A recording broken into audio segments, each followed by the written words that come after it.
নমস্কার বন্ধুরা, হেসেল বনলক্ষ্মীতে আপনাদের সকলকে স্বাগত। আমি আজ বানাবো মোচার ধোকা। আর এই রেসিপিটার মধ্যে আমি কিছু টিপস দিয়ে দেবো, যে এই রেসিপিটা আপনারা দেখলে খুবই সহজে এই মোচার ধোকা বানিয়ে নিতে পারবেন।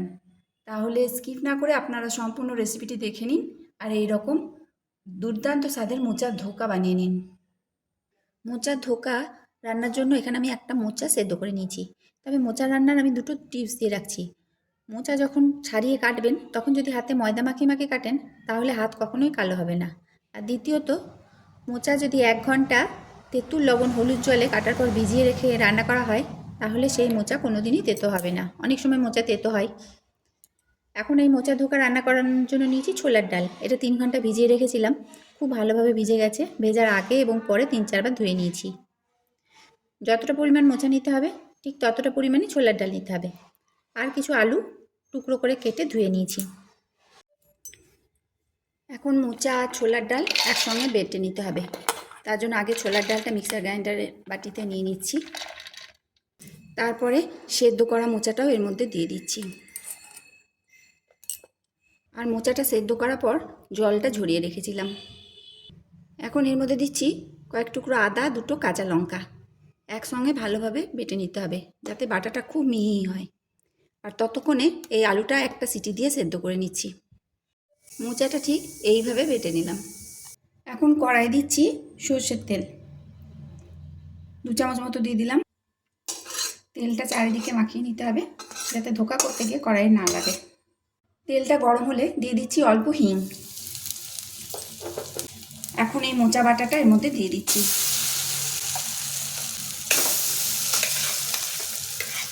গ্যাসের আঁচটা এই সময় লোতে রেখেছি।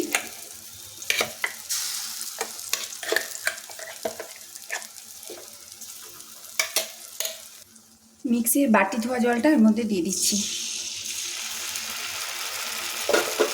এখন এটা সমানে নেড়ে যেতে হবে। আর এই কাজটা লো ফ্লেমেই করতে হবে। দিয়ে দিচ্ছি হলুদ, পরিমাণ মতো লবণ আর স্বাদের জন্য সামান্য চিনি, যেহেতু এটা নিরামিষ রান্না। আর একটু মিষ্টি মিষ্টি হলে ধোকাটা বেশ খেতে ভালো লাগে। এখন এটা সমানে নেড়ে যাব যতক্ষণ না একটু জমে আসে। খুব ভালো করে অনবরত নাড়তে হবে, এতে লবণ আর চিনিটাও খুব ভালোভাবে মিক্সড হয়ে যাবে আর তলাতেও ধরবে না। সমানে নেড়ে যেতে হবে। আর নাড়তে নাড়তেই একটা থালায় অল্প তেল মাখিয়ে রাখবো, সর্ষের তেল। নাড়তে নাড়তে এটা অনেকটাই শুকিয়ে গেল, আর একটু শুকিয়ে নেব। মোচার তরকারি তো অনেক রকম খেয়েছেন, কিন্তু এইভাবে একবার মোচার ধোকা বানিয়ে দেখুন, অসাধারণ লাগবে খেতে। আমি এর আগে বাঁধাকপি ধোকাও বানিয়েছি, তার রেসিপিও আমার চ্যানেলে দেওয়া আছে, সেটাও খেতে বেশ ভালো লাগে। তবে এটাও খেয়ে দেখবেন, মোচার ধোকা দুর্দান্ত স্বাদের হয়। মোচাটা এখন অনেকটাই শুকিয়ে গেল, এর থেকে আর বেশি নাড়বো না, তাহলে মেলতে মেলতে আরও শুকিয়ে যাবে, তখন মেলতে অসুবিধা হবে। আর এটা তেল মাখানোর থালায় ঢেলে দিচ্ছি।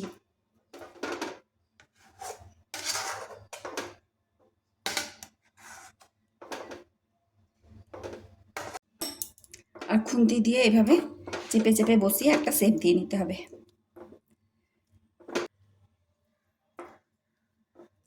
এটা বানানো খুব একটা কঠিন কাজ নয়, খুবই সহজ কাজ, তাই অবশ্যই একবার বানিয়ে দেখুন। মোচার ধোকা খেতে খুব ভালো লাগে। এখন একটা বাটির তলায় তেল মাখিয়ে নিয়ে ধোকাটা সমানভাবে মেলে দিচ্ছি, কারণ গরম, হাত দেওয়া যাচ্ছে না। এটা এখন ঠান্ডা হলে পিস পিস করে কাটতে হবে। ধোকাটা এখন শুকিয়ে গেছে, এখন পিস করে নিচ্ছি।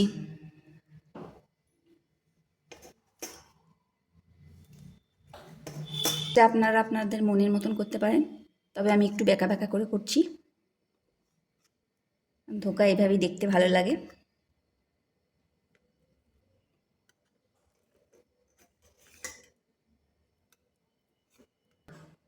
এভাবে পিস করে নিলাম। দেখুন কি সুন্দর ধোকাগুলো হয়েছে। এখন সর্ষের তেল গরম করে মোচার ধোকাগুলো এক এক করে ছেড়ে দিতে হবে।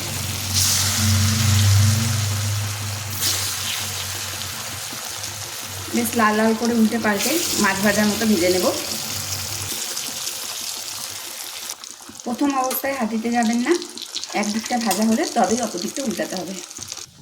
ধোকাগুলো এখন উল্টে নিচ্ছি। বেশ উল্টে পাল্টে লাল লাল করে ধোকাগুলো ভেজে নিতে হবে। ধোকাগুলো বেশ লাল লাল করে ভেজে নিলাম। এখন এগুলো তেল ঝরিয়ে তুলে নিচ্ছি।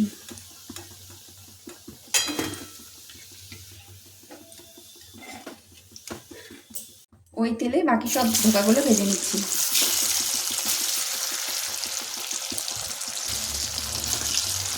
আর এই ধোকাগুলো ভাজা হতে হতে একটা টমেটো, একটু আদা আর দুটো কাঁচা লঙ্কার পেস্ট বানিয়ে নিচ্ছি। তো বন্ধুরা, সব ধোকাগুলো আমার ভাজা হয়ে গেল। আর এই ধোকাগুলো গরম গরম ভাজা খেতেও বেশ ভালো লাগে। এখন ধোকাগুলো সব তুলে নিলাম। এতটা তেলে তরকারি করব না, তাই তেল খানিকটা কমিয়ে রাখবো। ওই তেলে দিচ্ছি একটা তেজপাতা, একটা শুকনো লঙ্কা ফোড়ন, আর অল্প গোটা গরম মশলা থেতো করে দেব। গোটা গরম মশলাটা দিয়ে দিলাম। দিচ্ছি অল্প জিরে আর সামান্য হিং। নিরামিষ করছি বলে হিংটা দিলাম। আপনারা যদি পেঁয়াজ রসুন দিয়ে করেন তাহলে হিংটা নাও দিতে পারেন। ফোড়নটা 30 সেকেন্ড মতো ভেজে নিতে হবে। ফোড়নটা ভাজা হয়ে গেলে এর মধ্যে টমেটো, আদা, কাঁচা লঙ্কার পেস্টটা দিয়ে দিচ্ছি।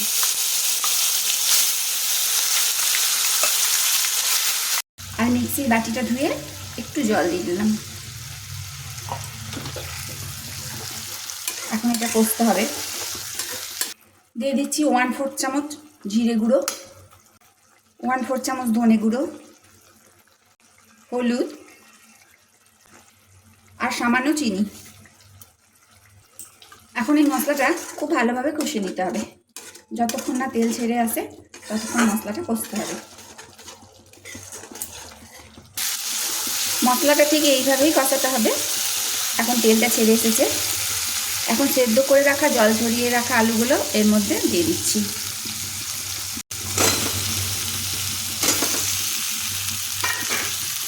এখন আলুটা খুব ভালোভাবে কষতে হবে। যেহেতু আলুটা সেদ্ধ করা আছে, তবে সেদ্ধ করে আলু যদি রান্না করা হয় তাহলে তরকারিটা বেশ খেতে ভালো হয়, কারিটা বেশ পুরুপুরু হয়। কষতে কষতে দিয়ে দিচ্ছি পরিমাণ মতো লবণ। এখন খুব ভালোভাবে আলুগুলো মশলার সাথে ভেজে নিতে হবে। আশা করি রেসিপিটা আপনাদের বেশ ভালো লাগবে। তো বন্ধুরা, এইভাবে একবার মোচার ধোকা বানিয়ে দেখুন আর আমাকে একটু কমেন্ট করে জানান এই ধোকা কেমন লাগছে। তো আলুটা খুব ভালোভাবে কষিয়ে নিলাম। এখন এর মধ্যে দিচ্ছি জল।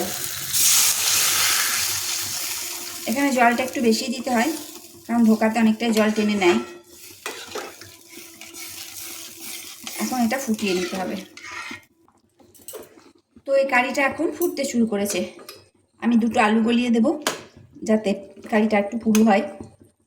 আপনারা যদি একটু রিচ করে খান তো এতে একটু কাজু বাটা, দই এসবও দিতে পারেন, তাহলে খেতে বেশ ভালো লাগবে। তো আজকে আমি সিম্পল করে করছি, তাই সাথে আর কিছু দিলাম না। এখন এর মধ্যে আমি ভেজে রাখা ধোকাগুলো দিয়ে দিচ্ছি। তবে সব ধোকাটা দেবো না, কিছুটা ভাজা খাওয়ার জন্য রাখবো। আর আপনারা যদি ইচ্ছা করেন এই ধোকা ভেজে ফ্রিজেও রাখা যেতে পারে, পরের দিন তরকারি করে নেওয়া যেতে পারে। 2-3 দিন থেকেই যায় ফ্রিজে, কোনো অসুবিধা হয় না। এখন ধোকাগুলো খুব ভালোভাবে ডুবিয়ে দিতে হবে। এখন আঁচ কমিয়ে 2 মিনিট ফুটতে দিতে হবে। ধোকাটা আমি এখন 2 মিনিট ফুটিয়ে নিলাম। আর এর থেকে বেশি আর ফোটাবো না, তাহলে কারিটা আরও পুরু হয়ে যাবে, কারণ ধোকাতে অনেকটাই জল টেনে নেয়। দেখুন একটা ধোকাও ভাঙেনি, কি সুন্দর গোটা গোটা ধোকা আছে। আর টেস্টও একদম দারুণ হয় এরকম। অবশ্যই একবার করে দেখুন। আর ধোকা কেমন নরম তুলতুল করবে খেতে। অনেক সময় ধোকা শক্ত লাগে খেতে, কিন্তু এই ধোকা যেহেতু মোচা দেওয়া আছে তাই খেতে খুবই ভালো হয়। সবশেষে নামাবার আগে দিয়ে দিচ্ছি ঘি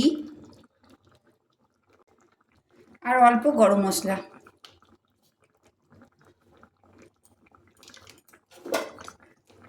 এখন ভালোভাবে মিশিয়ে নিয়ে গ্যাসটা বন্ধ করে দিলাম। সমস্ত রেসিপিটা দেখার জন্য হেসেল বনলক্ষ্মীর তরফ থেকে অসংখ্য ধন্যবাদ।